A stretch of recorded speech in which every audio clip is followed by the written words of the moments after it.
I'm going live on two platforms. I'm going live on YouTube and I'm going live on Instagram. But I wanted to come on here real quick. I'm getting ready to go to the grocery store, but I wanted to come on here real quick to talk about like how your life can change so much in a year. And for those of you who are curious, Portugal is still in lockdown. A severe, strict lockdown. If you want to know the COVID numbers, for some reason, everyone keeps asking me that. I don't know what they are. I didn't know what they were in the States. Just go to website and Google that if you want to know that. But at any rate, so you know how Instagram and Facebook will give you these reminders of what you were doing last year. So last year, I was in Curacao with my best friend. We were going on vacation, right? And this was prior to COVID. And, you know, COVID has changed all of our experiences, obviously. And so I was in vacation with my friends. Hold on to make sure if I'm good on Instagram. Okay, yes. So we were going on vacation. I was going on vacation with my friend, my best friend, and we had an amazing time. We were relaxing. Everything was great, right? And just, I guess, a couple months prior or a year prior, I had moved to Portugal. So I had came into the States to go to Curacao with my best friend. And the plan was I was going to come back to Portugal. So we get back from Curacao, and then I had a boyfriend at the time. I had met a gentleman in Portugal that I had fell madly in love with. And we were together. And when we got back from Curacao, I got some information that was devastating, and it was clear that I needed to break up with said boyfriend. So we broke up. And it was devastating because I was like madly in love with him, right? Like I wasn't like grown person love. Like when, you know, you in your 40s and you're in love with somebody, like that type of love is like, you feel it in your chest. You know what I'm saying? Not like the 20-year-old, like, you know, this is like, anyway. So I was lost. I was depressed and just going through it for a minute. And I just happened to be in the States. I happened to be staying with my best friend. So it was like God knew that if I was going to break down, I was there in a safe place with my friend. If I had to go through that level of hurt in Portugal, hey there, honey. I probably would have associated Portugal with my pain and would have had a horrible time. Just because I was depressed and sad. Anyway, so luckily God made sure I was with my best friend when I'm getting over this breakup. After that, maybe like 2 weeks after that, there was a shutdown. That's when COVID, they was like, you know, it was kind of like the flu. It was really unclear what COVID was and what it was doing in early March. We heard conflicting response. And again, at this time, I'm stuck in the States. So they said they were going to close the borders in Portugal. Now, when I moved to Portugal, I moved on a tourist visa. So everything was in an apartment or in storage. Still trying to figure out stuff. And so I'm freaking out. Like, how am I going to get back to Portugal? Because they weren't letting people in with a tourist visa. So you had to be a resident, which at the time, I didn't really know what the process was. I had remember researching it prior to moving. But I looked at it and I was like, I can't do this quite yet. So let me not do it. So I'm stuck in the States for what ended up being 7 months, right? I applied for, I guess the first month of March, I didn't really stress it. Like at that time, I was happy to be with my best friend and get, you know, quality time in and, you know, see her and be with her, because it was real kind of iffy as to what was going on. And so I stayed there, and then March, all the months started increasing. And I was like, yo, I gotta go home. Like, what am I doing? And so I applied for the residency visa and went through that whole process. And then, of course, I shared that on YouTube to let everybody know the process I was going through. I say all that to say that when I first left the States, I was exhausted for a variety of reasons. But when I decided to move, so much of my life had changed in about 5 months.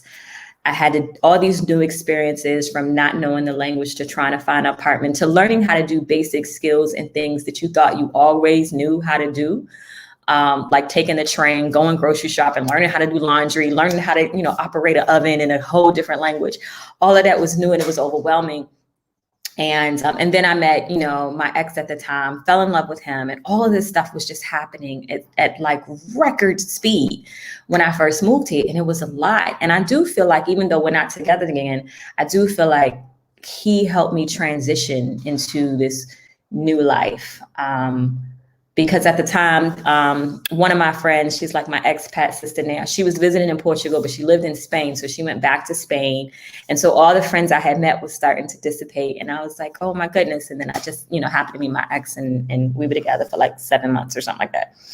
So when I'm reflecting back on when Facebook and Instagram showed me what I was doing this time last year, I was in Curacao living my best life. Like, I was there with my best friend and we thought life was just great and things were going to be wonderful. I'm spending my life in a whole nother country, and we get back and we get hit with a pandemic.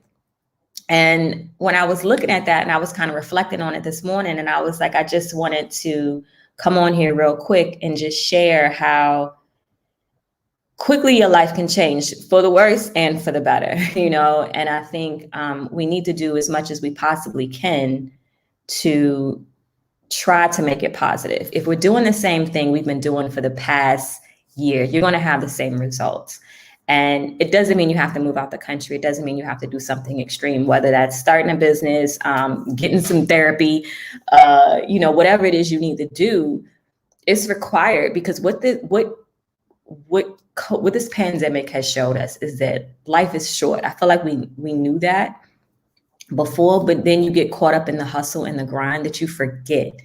And what I will say about moving is that, one, your intuition comes back. Many of you hear me say that often. Your intuition comes back, and you hear the voices or yourself or the universe or whatever, vocabulary word you want to use with it, tell you things that you should not do, where you should be, who you should know. You're attracted to people's energy. It's just a really interesting situation that I think as children, we were very much in tune with universe, to God, or whomever wanted us to do. And as we get older and we get responsibilities and we get stress and we get whatever, we kind of shut that out, and we're operating with blinders. And as I sit here and look out the window to water, I realize how so many of the steps that I made were critical, even if they didn't feel right, even if I didn't know what I was doing. Most of the time, I don't know what I'm doing. I'm out here winging it half the time, but I will put in the effort to try to learn it. Steph, what is up, hon? It's so good to see you. Steph has been my homie for like, what, is it 20? It can't be 20 years. You're not that old, so I won't say what number. Sorry, y'all, for those of you who didn't know why I did that. Yes, listen to your inner voice. So I'm just saying that now, if you're locked in a country like I am, take this time to really plan out what your next move is in whatever aspect of your life that you're getting ready to jump into. If you are saying you're about to start this new business, if you're saying you're gonna, heal, old wounds and, talk to family members you haven't talked to, like, just go ahead and do it. I know you know to do it, but just do it. Like, so much can change so quickly. And today, like, wake up with intention. Like, and I don't know if this is going to help in regards to productivity, but I found like I accomplished a lot in a very short period of time. And I think the thing that has helped me do that is I will spend a whole day focusing on that one thing. So many of you attended like the Moving Abroad Summit, and that was a lot of work. And when I had to build that, I would literally spend one whole day, whether it's a website you want to build, whether it's a book you want to write, whatever you want to do, spend a whole day doing it. Because what I've found is that when you take bits and pieces of a variety of different projects, you just have half-ass done projects, like a bunch of half-ass done projects. You know what I mean? But when you like 8 to 11 hours is a lot of damn time. So if you say, I'm gonna sit my ass here, I'm gonna put on music, light candles, whatever you gotta do, get your food ready, and just know that you're gonna sit down and you're gonna crush whatever it is. That is how I've been able to accomplish a lot of the stuff that I've accomplished. I don't know if that will help somebody else in that process, but if you do little pieces of trying to complete a task, I would encourage you to just try to see how some maximum focus for, I know I keep looking down, I'm looking at both, sorry, how some maximum focus on one particular thing and just knock it out. If it's you got to do your taxes, if it's you got to apply for a different school, you need to do your application, just knock it out. And then the thing is, you'll feel good about it because you've accomplished one thing off your to-do list. It is done. And you can keep moving forward from that. So I hope that's helpful. I really had like no intentions or anything when I came on here today, but I wanted to kind of share this information just because, well, again, Instagram reminded me where I was last year, and I was on a Caribbean island, and I am not on a Caribbean island, but I'm still grateful that I am in Portugal. And also just reminding how your life can change so much in a very short period of time, but it does require you to do work. It does require you to do something different than you hadn't done. And so when I moved, it was different as hell, okay? It was different than anything I had ever known. And I feel so grateful and so blessed. I wake up every single morning feeling happy and excited and wonderful. And it's interesting enough, when I went back, when did I go back? Like about a month ago, back to the States, it was super, super emotional for me. And I wasn't quite sure why. I was like, I didn't cry this hard, when I left the first time. And my other good friend, Carlos, he was like saying, when you came here last time, you were in the middle of a breakup. So you were so busy trying to keep your emotions and stuff together that you didn't really have time to reflect. And I was like, aha. So that was true. So when I left this time, I was just reminded of how many people I couldn't see or hug on or love on. And that was a lot. And even though I miss my friends and family incredibly, this was the best decision I've ever made. Like in my whole entire life, this was the best decision I've ever made. I can look at that. And even if, Portugal is not the end all be all, that I, might not stay here for the rest of my life, I'm not sure. I'm definitely going to work on my citizenship here. Whatever is after that, I'm really excited to see what that is. So I see I have some questions. I don't even know if I went live on Instagram, right? Apparently I didn't. Let me see. Nope, I didn't. Whoops. So sorry. Let me see what we have here. Good morning. Good morning, Steph. Yes, children are. Yes, thanks for sharing today. Thank you, Anna. Exactly what I'm doing right now, using this time to get yes, do it. Get your stuff together. And you writing books, aren't you, hon? So you got your stuff. Good morning from London. Need to hear, but so happy, Gina. Need to complete book 6. Yes, I knew you were writing books. Very helpful. I need to hear that. Okay. I'm glad. I was wondering, do you wake up every day happy to be in Portugal? Yes. Especially with this view, when I wake up and see like water, it is really difficult to not be like super grateful and super feel super blessed. So I am super happy about that. But I just wanted to come on here really quickly and just remind you that like life is short. Do everything you said you were going to do. Just write it down. Like do a literal mind dump on a piece of paper and just say all the things you want to accomplish, and then start to put them in categories of what you can do from 1 to 3 months, what you can do today, what will take you 6 months, and what may take you a year, and just put them in that type of arrangement. And so just start knocking the stuff off, because I feel like once you see everything you have to do, and we did a vision board party earlier, which I'm gonna check in with the people who came to the vision board party. But it's really hard to do anything if you don't have a guide. And if you want to move to Portugal, or you want to start a new career, or you want to do these things, you usually go research and get a guide. But when it comes to the goals you want, we just kind of assume that they're in our head and that we just going to, reach them. And that's a very passive way of operating through life. Who is calling me? Sorry, it's early. Who's calling me?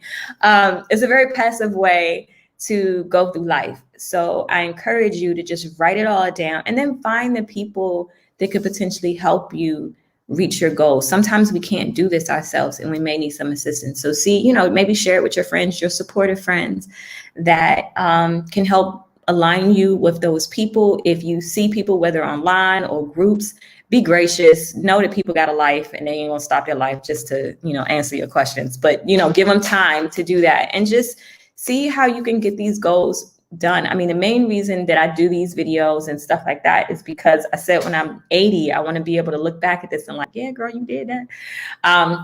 So I'm gonna hop off ahead and go to the grocery store, but I wanted to say that and wait, hug them when I'm important. She gets everything. Oh, thank you so much. I appreciate you. Thank you for sharing. Couldn't agree more. Wish you the thank you. I appreciate you. I'm close to Lisbon. Oh, thank you. Thank you. Thank you. All right, folks. Yes, vision board. Okay, so that's all I had to say. I hope you all have a wonderful and amazing day. And I hope you're using this downtime to accomplish some goals and knock that out. So I'll see you all next time.